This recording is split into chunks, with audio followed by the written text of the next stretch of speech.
그리고 제가 얼마 전에 어디 뭐 학교에 가서 네.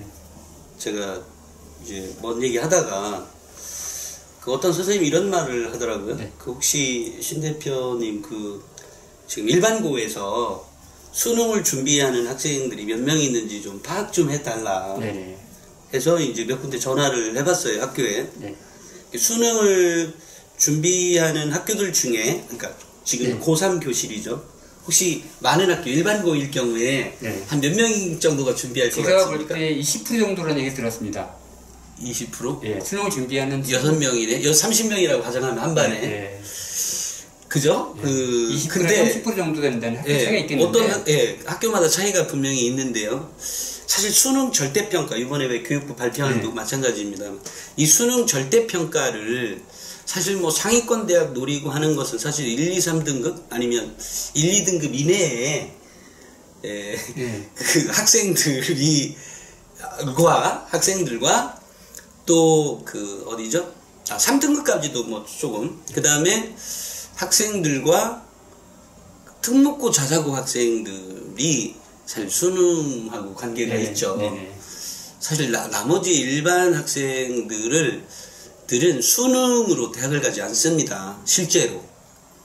그런데 학교의 교감 선생은 수능 다 보지 왜 안 봅니까? 뭐 이러길래 제가 무슨 말도 안 되는 얘기 하세요. 수능 제일 많이 보는 학교 일반고 조사해보니까 10명이었습니다.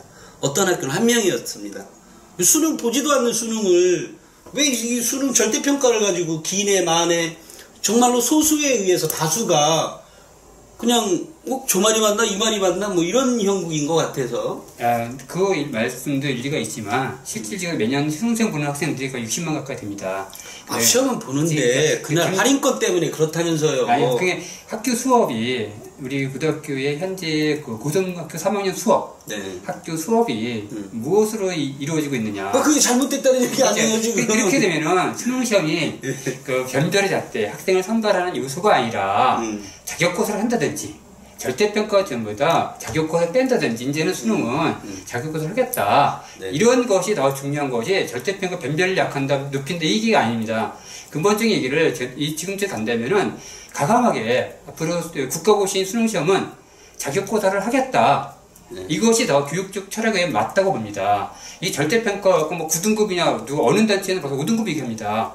이게 지금 뭐 9등급, 5등급, 7등급 예전에는 15등급도 나왔습니다. 이 등급의 개수가 문제가, 칸의 개수가 문제가 아니라 수능 시험에 대한 성격에 대한 기정, 수능 시험을 어떻게 할 것이냐, 이것이 이렇게 국가적인 1년 하루에 수능 시험 당일날 모두 비행기도 못 탈 정도로 막히는 이런 출근도 1시간 미루는 나라에서 이런 것을 꼭 해야 되느냐. 비행기 안 떠요? 예, 비행기 안 뜬다. 영어나 듣기 시작할 때 비행기 못 뜹니다. 인천공항도 안 떠요? 네, 그 시간에 방송 나올 시간에는 다 정지됩니다.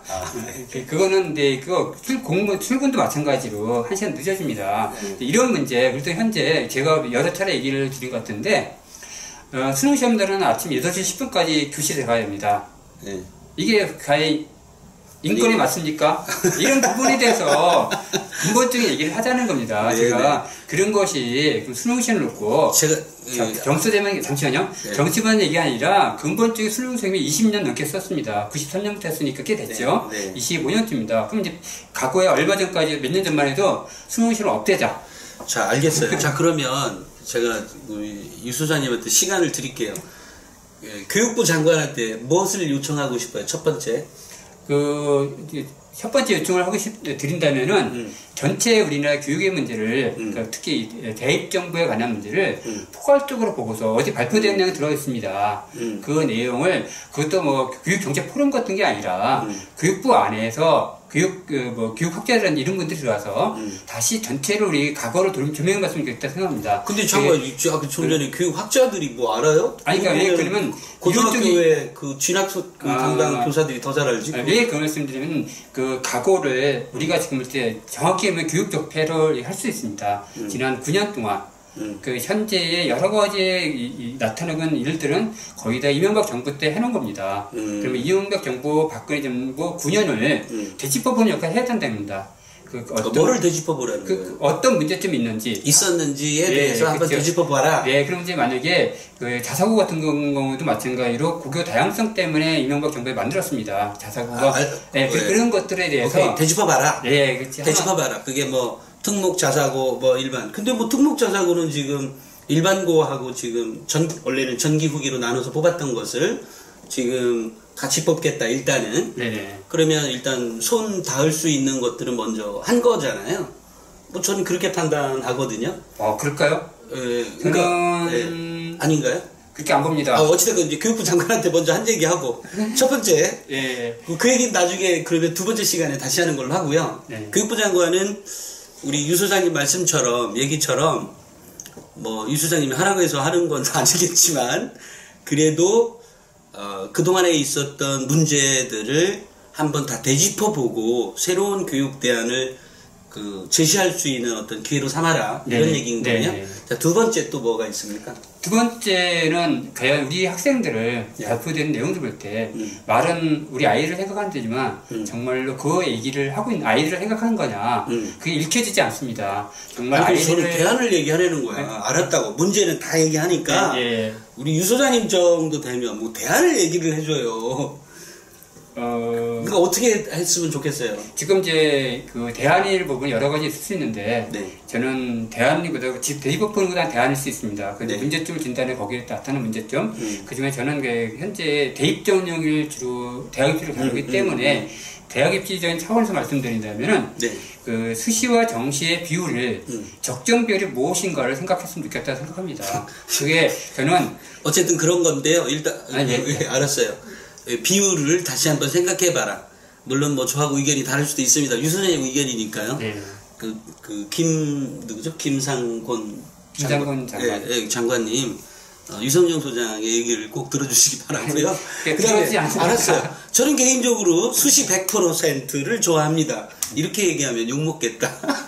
자, 그 다음에 또 세 번째 또 말씀해 보세요. 유성영 소장님이 김상곤 장관에게 얘기하는 거라니까. 두 번째까지는 했고요. 세 번째 또. 세 번째를 할 때 저는 일반 국민들 특히 당사자인 학부모들 얘기를 많이 들었으면 좋겠다 생각합니다. 교육 단체들의 얘기보다도 실질적으로 학생들 얘기랑 학부모 얘기를 들은 것이 대안을 말씀드리지만 대안을 제가 할 수 있습니다. 여기서 이래야 저래라는 것은 현재 정책에 대해서 비판적인 거 대안을 하는데 그걸 갖고 왜냐면 왜 그걸 대안을 말씀을 드리기 어려웠냐면은 2015 개정 교육과정에다 저도 잘 모릅니다.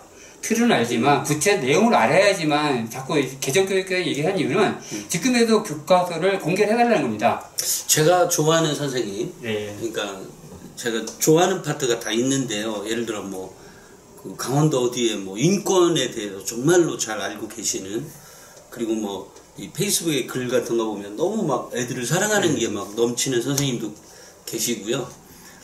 또 강원도에 아주 꺼만한 선생님이 계세요. 쌍지여고에.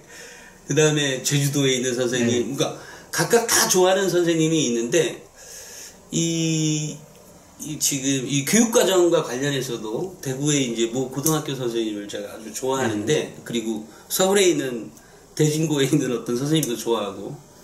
근데 이분들의 쭉 말씀을 이렇게 나눠보면 일단 수능의 경우에 일단 자격고사제를 그동안 쭉 교육과정과 관계해서 쭉 얘기하셨던 분들이 수능을 자격고사화하는 게 좋겠다 라는 말씀을 쭉 제가 이제 들었고요. 실제로 그런 논리가 있더라고요. 그게 하루 이틀의 문제는 아니었고 아주 오랫동안 이제 연구하신 분들의 얘기였고요.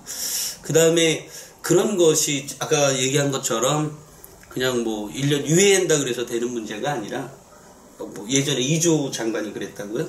상대평가로 딱 바꿔버렸다고? 상대평가인데 그때 노무현 정부의 교육 정책을 반하는 걸 반대를 해서 만든 것이 이명박 정부의 교육 정책이었습니다. 아, 그랬어요? 네, 그렇게 만들었기 때문에. 그런 것들처럼 확실히 어떤 교육의 어떤 철학과 비전을 가지고 과감하게 그렇게 질렀어야 했는데 그냥 유야무야 해서 지금 타이밍을 놓쳤다 그래서 더 열받는 거죠, 지금? 네, 그렇습니다. 그게 타이밍 놓치지 않고요. 그냥 내년에도 꾹 쭉 지지를 해주시면 혹시 뭐 타이밍은 여전히 유효하지 않을까 싶기도 하고요. 조금 전에 말씀드린 저도 개인적으로 네. 이제 수능 시험은 자격고사를 가야 된다 생각합니다. 그러면 자격고사 갔을 네. 때 다른 것들이 어떤 대학에서 선발하는 방법에 있어서 그것이 학종을 더 확대하면서 학종에서 또 새로운 변화가 있을 수 있겠죠. 네, 네. 이런 연구가 필요하다는 겁니다. 네, 자격고사 수능 시험 하나만 갖고 이렇게 절대평가 이거 갖고 반대가 아니라 네. 큰 그림 속에서 봤으면 좋겠고, 과연 거듭 말씀드리면 현재는 오지선다 그 객관식 문제에 대해서도 지금 아니라고 봅니다.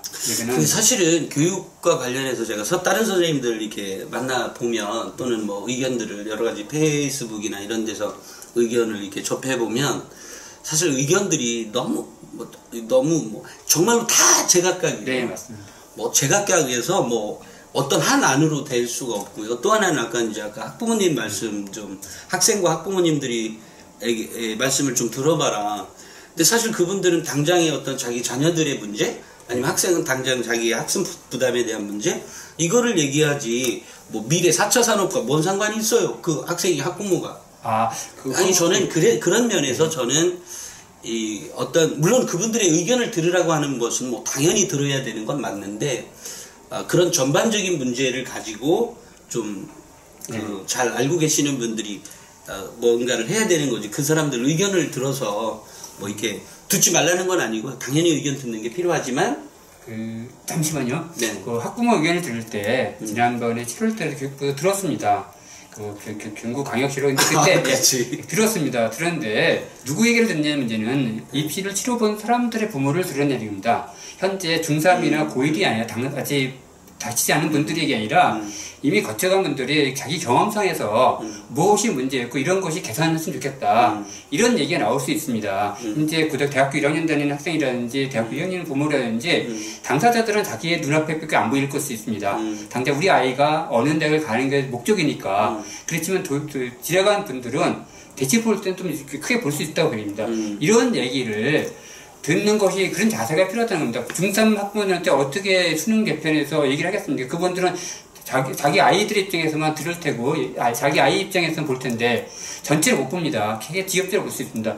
저는 학부모 얘기를 들으려는 말씀은 이미 입시를 치러친 분들의 경험을 들어서 거기에서의 이런 문제가 있습니다. 이런 어려움이 있었습니다. 우리 아이가 대학을 할 때 이런 것도 힘들었습니다. 이런 것이 바로 제대로 된 학부모 얘기를 듣는 겁니다. 그건 뭐 공감이 되네요. 이렇게 듣고서 거기에 대한 보완 지원을 찾아야 되는 거지. 올해 당장의 중3, 올해 당장 고3은 아닙니다. 오케이. 알겠어요. 뭐, 그건 또 공감이 됩니다. 네. 그리고, 어쨌든 지금, 우리 유 소장님 얘기는, 우리 김상권 교육부 장관에게 요청하는 것은, 의견을 좀 제대로 반영할 수 있도록 해라. 라는 얘기가 네네. 하나로 얘기될 수 있는 거고요. 있는 것 같아요. 그리고 저는 여러 선생님들의 의견의 말씀을 이렇게 듣고 보니까, 결과적으로, 저도 교육을 전혀 모르는 상태에서 이제 이런 잡지사나 신문사를 해왔고 벌써 이제 그게 5, 6년 이렇게 되어가고 있는데요.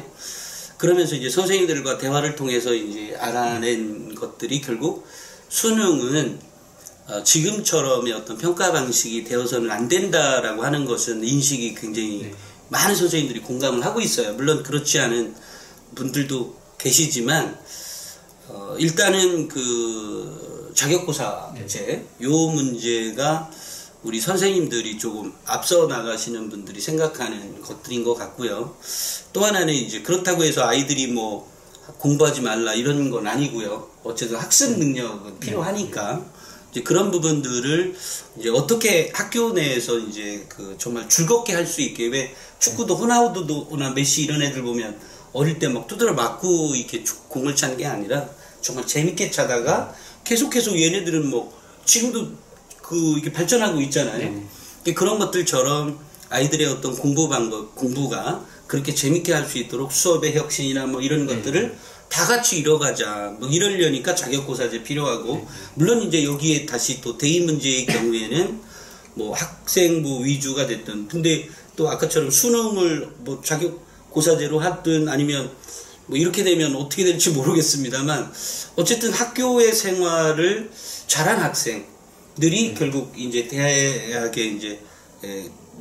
대학의 이제 순위도 아주 중요하게 생각하시는 학부모님도 많이 계시니까, 이런 부분들에서 이렇게 좀 했으면, 그러니까 선발이 학생부 위주에서 선발이 될 수 있으면 좋겠다. 학생부 위주에는 뭐 비교과와 이제 교과가 있으니까 성적이 이렇게 가자는 게 지금 우리 제가 알고 있는 많은 선생님들의 의견이고, 실제로 이것이 사실은 이 교육사회를 리드하는, 공교육사회를 리드해가는 사람들의 의견인 것 같습니다.